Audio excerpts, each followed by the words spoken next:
Jamie's Toybox. Hey everyone, welcome to Jamie's Toybox. Today we're going to be reading the Walt Disney classic Sleeping Beauty, Little Golden Book version. Let's check it out. Oh wow, the inside front cover has both Sleeping Beauty and Prince Charming.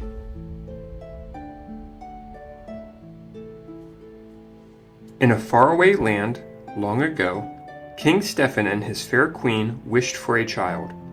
At last a daughter was born, and they named her Aurora. To honor the baby princess, the king held a great feast. Nobles and peasants, knights and their ladies, everyone flocked joyfully to the castle.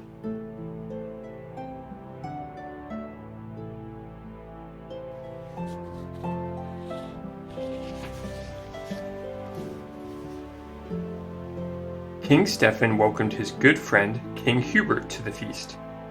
King Hubert had brought his young son Philip with him. The kings agreed that someday Philip and Aurora would be married.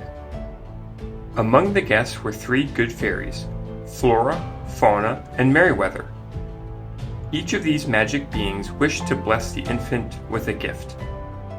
Waving her wand, Flora chanted, "My gift shall be the gift of beauty. My gift," said Fauna, "shall be the gift of song."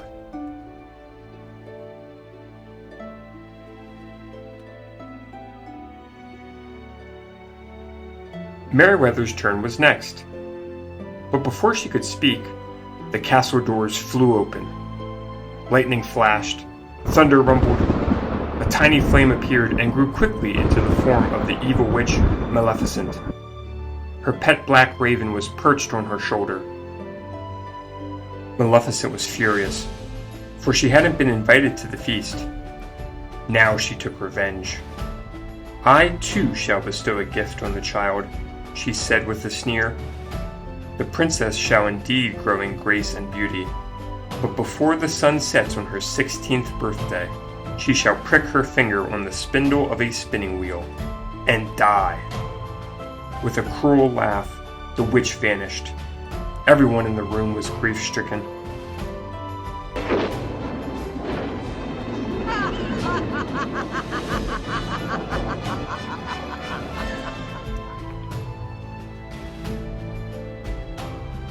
But Merryweather still had a gift to give, and she tried to undo Maleficent's curse. She said to the infant, "If through this wicked witch's trick, a spindle should your finger prick, not in death, but just in sleep, the faithful prophecy you'll keep, and from this slumber you shall wake, when true love's kiss the spell shall break." King Stephen ordered that every spinning wheel in the land be burned, but he still feared the evil fairy's curse, so the good fairies hatched a plan.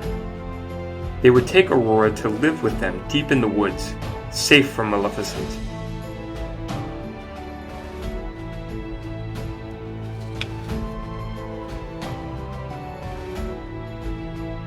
The king and queen agreed.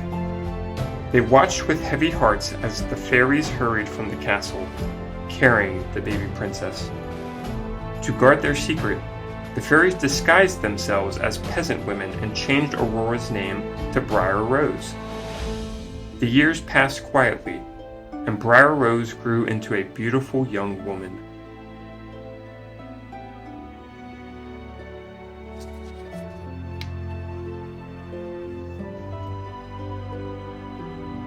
At last the princess reached her 16th birthday.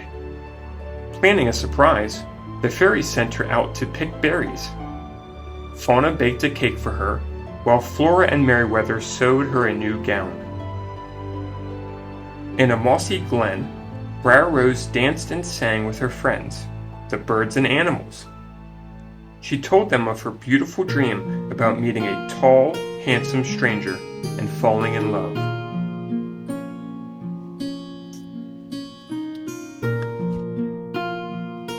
A handsome young man came riding by. When he heard Briar Rose singing, he jumped from his horse and hid in the bushes to watch her. Then he reached out to take her hand. Briar Rose was startled. "I didn't mean to frighten you," the young man said. "But don't you remember? We've met before." They had met once upon a dream. Briar Rose felt very happy. She and her admirer gazed into each other's eyes. The young man didn't know she was Princess Aurora, and she didn't know he was Prince Philip, to whom she had been promised in marriage many years before.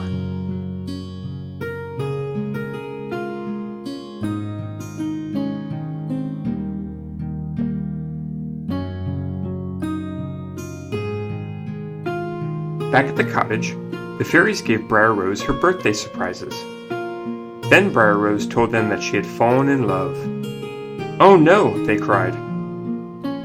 They told her the truth at last, that she was a princess betrothed at birth to a prince. Now it was time for her to return home, so poor Aurora was led away, longing for her handsome stranger. Maleficent's raven, perched on the chimney of the cottage, had heard everything.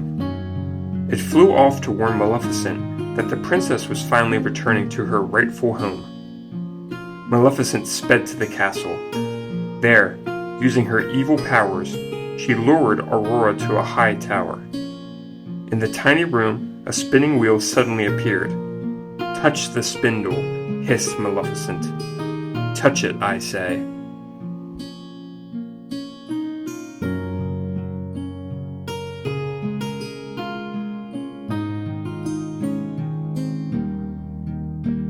The three good fairies rushed to the rescue, but they were too late. Aurora had touched the sharp spindle and instantly fallen into a deep sleep.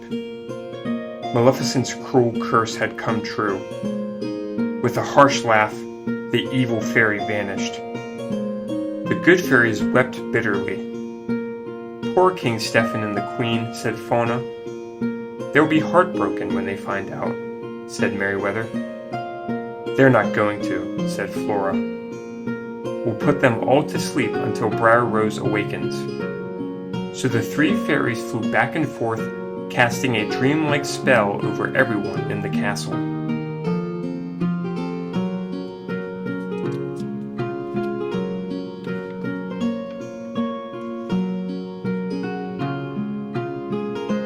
Meanwhile, Maleficent had captured Philip and chained him deep in her dungeon. But the good fairies had other plans for him. Using their magic, they melted the chains. They armed the prince with the shield of virtue and the sword of truth. Then they sent him racing to the castle to awaken the princess. When the evil fairy saw Philip escaping, she hurled heavy boulders at him. But the brave prince rode on. When Philip reached Aurora's castle, Maleficent caused a forest of thorns to grow up all around it. Philip hacked the thorns aside with his powerful sword.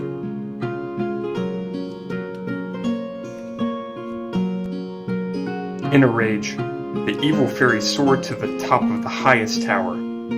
There she changed it into a monstrous dragon. "Now you shall deal with me, O prince," she shrieked. Maleficent breathed huge waves of flame. Philip ducked behind his strong shield. Thunder cracked. Flames roared around him. The prince fought bravely. Guided by the good fairies, he flung his sword straight as an arrow. It buried itself deep in the dragon's evil heart, and the beast fell to its death. Maleficent was no more.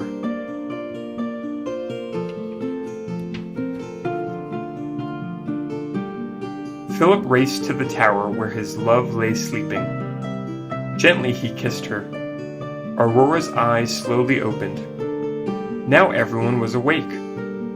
The king and queen were overjoyed to see their daughter again, and wedding plans were soon made. The good fairies were blissful too. It had all ended just the way it should, happily ever after. What a great story! I can see why so many still love this classic tale today. Well, I hope you enjoyed it too, and we'll see you next time on Jamie's Toy Box. Bye!